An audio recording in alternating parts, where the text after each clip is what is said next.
one of the big things that I've been thinking about recently was when I came to terms with my own mental health. I was someone that struggled with extreme anxiety, depression, all of that under my diagnosis.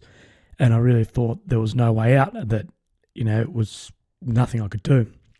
And then I sort of came along and looked at it personally, that it wasn't society's fault I felt this way at all. It was no one else's, it was mine. And I think I've been thinking a lot about the stigma, and people throw this out of, I'm depressed because of the stigma, I've got anxiety because of the stigma. And I actually think that's a bit of a throwaway line for someone who's not willing to say that, no, it's me. Society's not depressed, I'm depressed. And I think people almost throw that out there because it's fucking hard to look at yourself.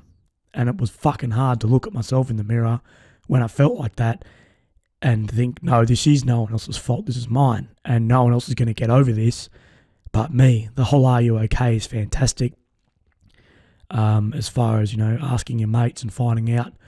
But at some point you need to ask yourself, are you okay? Look at yourself and justify within yourself if you are happy living like that. I see a lot of people, I have a lot to do with people who have mental health issues, and I see a lot of the time they identify themselves by those issues. Look, if you had a broken ankle, you don't have broken ankle-itis. Well, you don't identify yourself as someone with the broken ankle-itis. You identify yourself as someone with a broken ankle. If you're bipolar or depressed, don't introduce yourself as, I'm bipolar, I'm depressed. You're a person with bipolar disorder, or you're a person with depression, or you're a person with anxiety issues.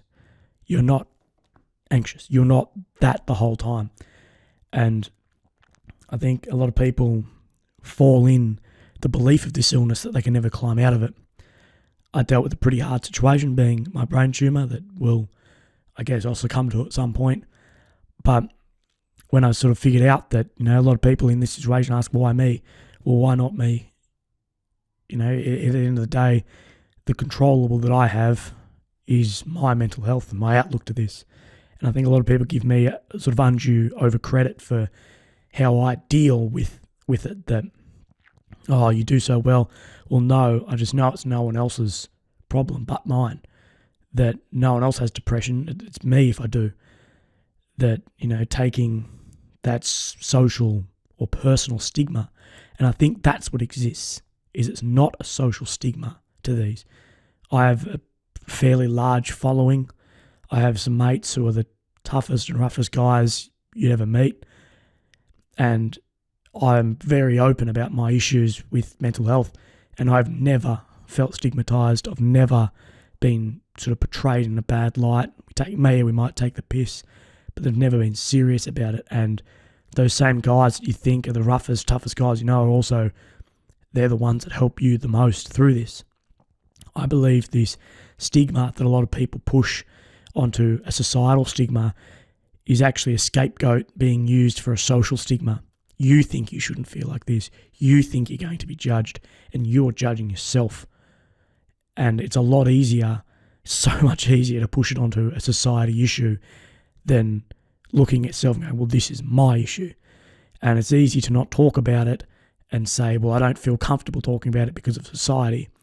And it's a lot harder to say, I don't feel comfortable talking about it because of myself. And I think once I got over personally that own personal stigma I had attached to mental health, then that was when I could really start putting those building blocks back and getting where I wanted to be. And, I think that inspired some people, but at the end of the day, it was what I needed to do. And I think it's what a lot of people need to do. And it's not easy. Looking deep within yourself and seeing what you're happy and what you're not happy about is a very, very fucking hard thing. But, at some point, to get over is probably not the right word for this, but to come to terms with what's happened and what continues to happen, you've got to look at yourself. There's nowhere else you can look. I think one of the big problems we're having is people shift blame onto society rather than themselves. What can you change?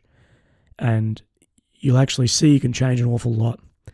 And the way I think about mental health and stigma of your friends and family is, how would you act? Like, how would you act if one of them came to you with the issue you're having, and I bet you 99% of the time, people listening or watching this will go, well, I'd support them in any way I could.